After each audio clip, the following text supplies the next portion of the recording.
तो बहुत सारी चीजें बैक एंड पे दे आर ऑलरेडी डेवलप्ड, वो डेवलप हो चुकी हैं। बस उसका इम्पैक्ट है, हम लोग में से बहुत सारे लोग उसको सिर्फ फाइनेंशियली ही इंतजार कर रहे हैं कि उसका फाइनेंशियल इम्पैक्ट हम देख पाए। तो फाइनेंशियल इम्पैक्ट तो हम शुरू से कहते आ रहे हैं कि बाय डिफॉल्ट यहाँ पर है। फाइनेंस तो यहाँ पे पैसा और वो सुनामी जो है पैसों की, वो यहाँ बाय डिफॉल्ट इन्वॉल्व होने वाली है। समझना हमने ये है कि किस लेवल की हम प्रोग्रेस कर रहे हैं और किस लेवल के प्रोफेशनल्स यहाँ पर इन्वॉल्व है, और जब वो लोग यहाँ पर इन्वॉल्व है, इतने सारे सुपर ब्रेन्स इन्वॉल्व है, तो क्या इम्पैक्ट हम यहाँ पर क्रिएट करने वाले हैं।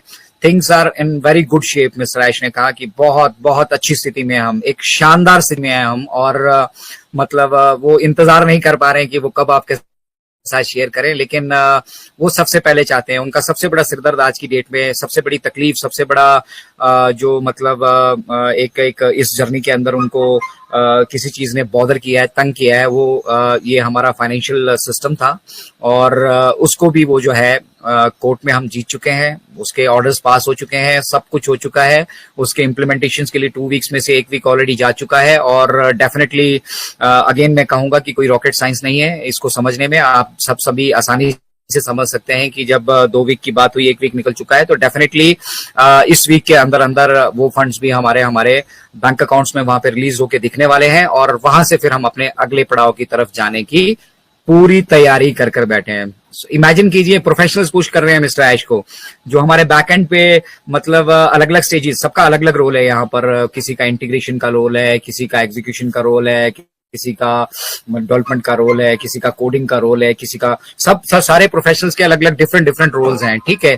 और उन सब सुपर ब्रेन्स ने मिलकर जिस टेक्नोलॉजी को, जिस ऑन पैसिव इकोसिस्टम को, या फिर जितने भी हमारे यहाँ पे सॉल्यूशंस आपको दिख रहे हैं, वो जो उनको डेवलप कर चुके हैं, जो उनको कॉन्फिडेंस है, वो इंतजार कर रहे हैं कि कब हम इसको मार्केट करें। तो वो लोग भी बेताब है, मिस्टर ऐश भी बेताब है, और फाउंडिंग मेंबर तो मुझे लग रहा है पिछले 4 साल से बेताब है। उन्हें तो हर बार, जितनी बार मिस्टर ऐश हमसे जुड़ते हैं, उन्हें लगता है कि बहुत बड़ा बदलाव आने वाला है।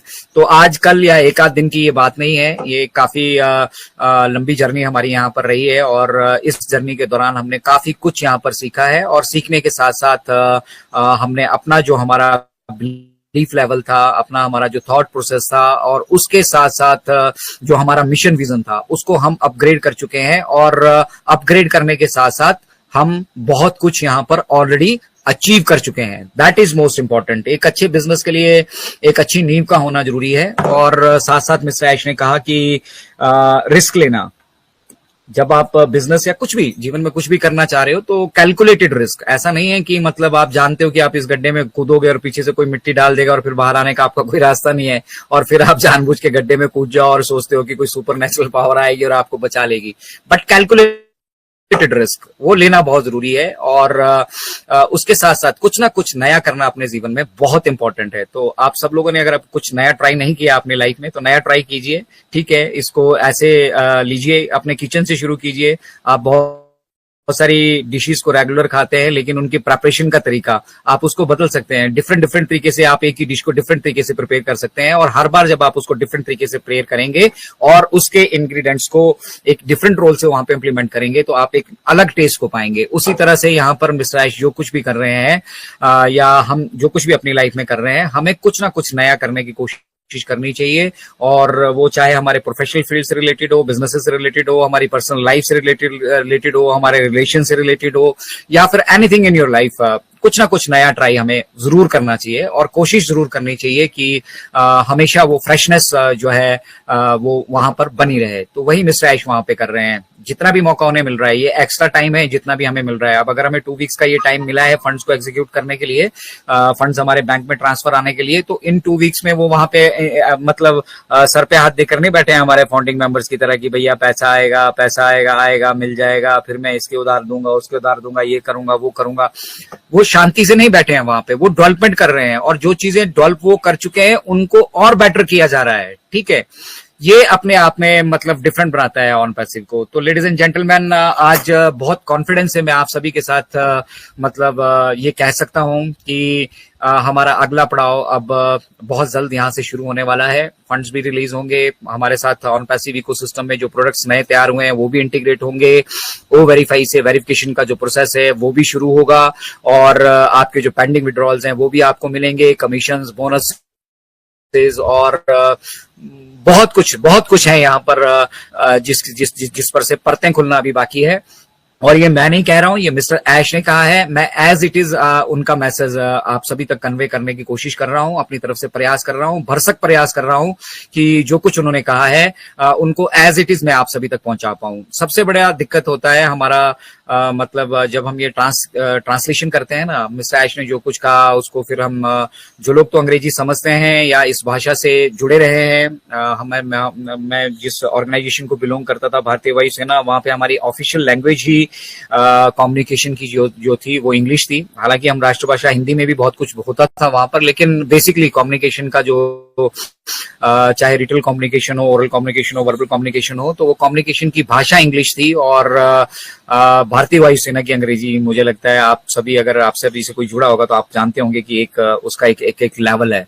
तो वो बैकग्राउंड मुझे मिला ऊपर वाले के सौभाग्य से, और वहां पर भी मुझे इन्वॉल्वमेंट मिली मतलब ऐसे ऑफिशियल्स के साथ, ऐसे लेवल के लोगों के साथ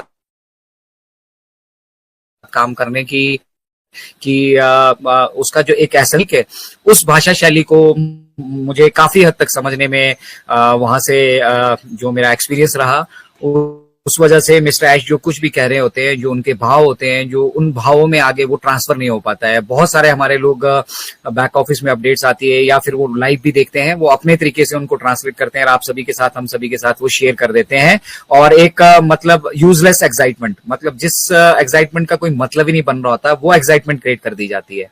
बेसिकली तो हमने प्रोसेस को समझना है ना। अगर हम प्रोसेस को समझ रहे हैं, हम ये समझ रहे हैं कि किस लेवल का बिजनेस डेवलप हो रहा है, और उसके साथ साथ हम ये समझ रहे हैं कि किस लेवल के प्रोफेशनल्स वहां पे इन्वॉल्व है, किस लेवल के चैलेंजेस वहां पर आ रहे हैं, और फिर उन चैलेंजेस को हम मतलब डू इट और डाई एटीट्यूड से, मतलब हमें करना ही है, या तो हम मरेंगे या तो करेंगे। तो मरने का तो ऑप्शन हमने कभी रखा ही नहीं अपनी डिक्शनरी में। हमने अपनी डिक्शनरी में करने का ही ऑप्शन रखा है, और ऑन पैसिव डिक्शनरी में करने का ही ऑप्शन है।